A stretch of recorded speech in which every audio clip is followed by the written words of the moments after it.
If you ever found yourself in a position where you all of a sudden find yourself attracted and in love with someone who is not reciprocating your love, who is not communicating their own feelings when you actually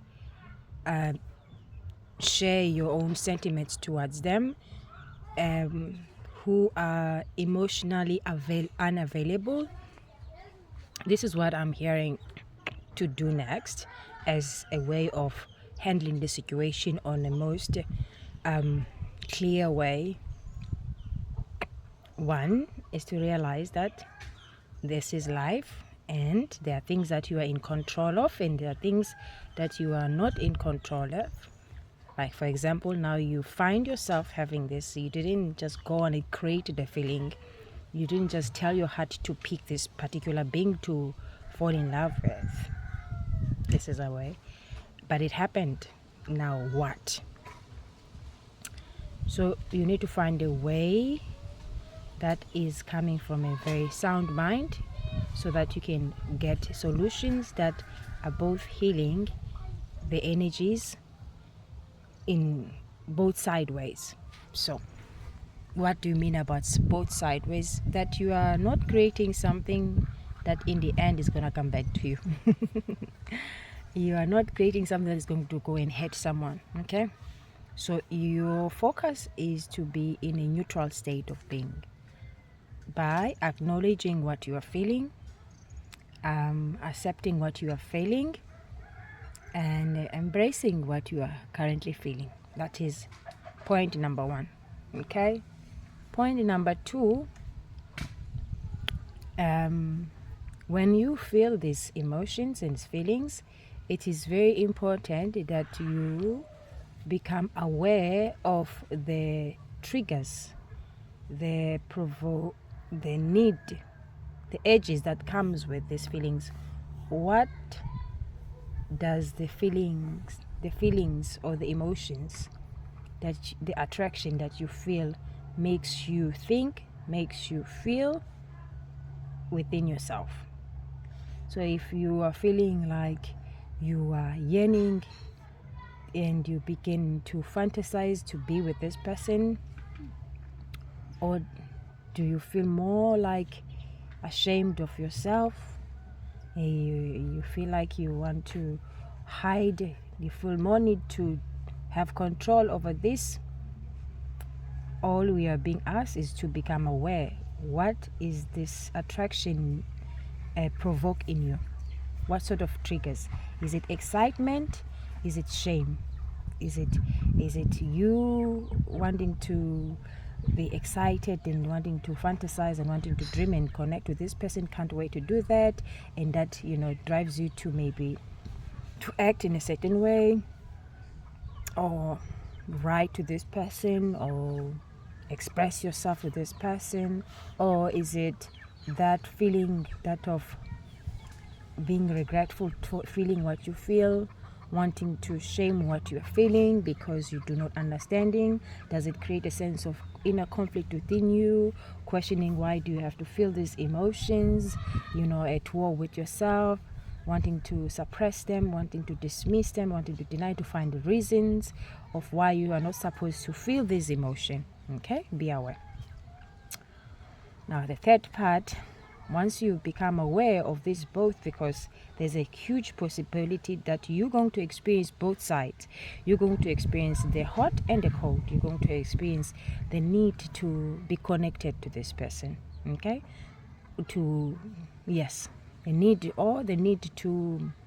to hide this emotion, because it's too much to bear this feeling, and then at the same time you are actually not feeling enough to express yourself. Or if you do express yourself, you feel like the person is not receptive, or is not reciprocating the energy you are sending. So for some reason you feel ashamed for your initial act of even sending your energy towards this person, because in the end it didn't maybe give back to you what you were fantasizing, what you were wishing for to happen. Do you understand? C'est bon.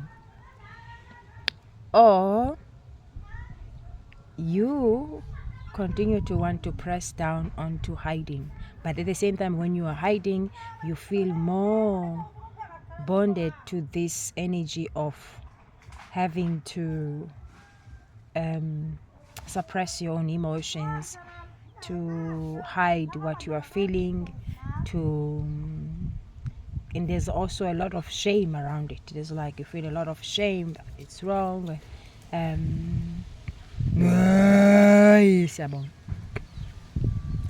So the fourth part, what you are doing is create an energy frequency of oneness. So what do we mean? You have to position yourself where you are able to receive either way, either energy you where you can actually hold space for you rejecting the idea of having this feeling, or also being able to hold space for the fantasy. So you are to position yourself in a place where you are in a stable position to hold space for the light and the dark, which is the need to associate and the need to disassociate. So you regretting, you dismissing, you denying, you suppressing is disassociating to what is at cause. You trying to associate is you continuing fantasizing, wishing, hoping, and yearning. That is associating to what is at cause. So what we are creating is neutrality, which creates which by default alchemize this energy. So the neutrality is found with you being receptive to feel either one of these sides, you to be in either way. So you are not coming from a place of resisting the feeling that you have attraction to a person, or you are not coming from a place of a need of resisting the fact that you are somehow fighting this. So you see these two at play within you, these two sides, and you are positioning yourself in a position where you are open and receptive to feel either way. Okay, and let's say if one day you wake up and you're feeling a strong, deep feeling to connect with this kind of feeling with this person, or some kind of what you do is to hold space for that, is to see it, is to acknowledge it, is to receive this feeling as it is, without wanting to change it, without wanting to add anything. Just simply witness, like a cloud passing through the sky. You witness it, and you witness the edges, you witness the need to have any kind of influence to this. You kind of like witness everything, okay, until it dissolves, because in this world nothing lasts forever. There's nothing lasts forever. Okay, so you just hold it there, breathe it through, be with it, acknowledge, accept, embrace, whatever. So let's say next day or maybe another time, you wake up with this strong feeling of regretting, of being ashamed, of judging yourself for even feeling what you felt. Do you understand? See, this, you do the same thing. You apply the same laws that you have applied on the other side. You apply them on this side too. You stay with them. You acknowledge the feeling. You identify what is happening. You acknowledge the triggers that are actually being provoked from within you. The need to have control. You stay there. You witness. You breathe through everything. This you use the same method, both sides. Okay, you are not running away from anything. You're not trying to associate yourself with the feeling nice, good thing, or disassociating the one that makes you feel bad. In what you do is to center your energy in the middle, and you hold space for both of them without judging or criticizing anything, without shaming or guilt tripping yourself. And if the guilt tripping is coming, you simply acknowledge it. If they need to take any movement, and if you do take movement, still you acknowledge what you did. So you acknowledge you are upset. So where are we going now? We're going to the the fifth one. So the fifth one, this is where we intensify the the energy of self-love, which is created by us being in a neutral position, right? That neutral position that we're building in the fourth position is actually our foundation, okay? Is a foundation to heal these two energies, to bring them in full alignment, to alchemize this energy from within, so that need to be back and forth, and that needs that creates an inner conflict within us is somehow dissolved by the presence of being present and being aware of what is happening in both sides. Because in the end, we have both these two sides of things, these two opposite polarities that gives us the pleasure and the pain. So the pain is within us, trying to suppress because we somehow see this as not a good idea, so then we punish ourselves for even feeling it. Or the pleasure is us saying, oh, this is exciting, and wanting to entertain that because we feel good about it, okay? So this is the yin and yang energies that need to be harmonized from within a human or an individual's mind. So this same way is this way of dealing with this is neutral. So you are not resisting, you're not associating, you're not disassociating, you are instead present, neutral, witnessing what is as it is. So everything is allowed to be as it is, because now we're getting deeper, because we have come to understand for things to be as they are, they never come out of nowhere. There's nothing that comes by mistake or by coincidence. So we embrace that law that of cause and effect. So as we respect the law of cause and effect, by being neutral, in a neutral position, we are embracing the law of cause and effect, and we are being aligned with it in its own ways. So when we're holding our position from a state of neutrality and being in a state of witnessing life as it is, we are not taking sides, we're not fueling this side or that. So this is how we are creating from our authentic self, our authentic energy. This is where we're connected with life force, with life as a whole. This is where things are actually flowing through us, okay? There is no hindrance, there is no hiccups for the flow of life force to go through. So when we actually ground ourselves in that neutral energy, we are actually aligning ourselves with the higher self and allowing ourselves with life as a whole to flow through us.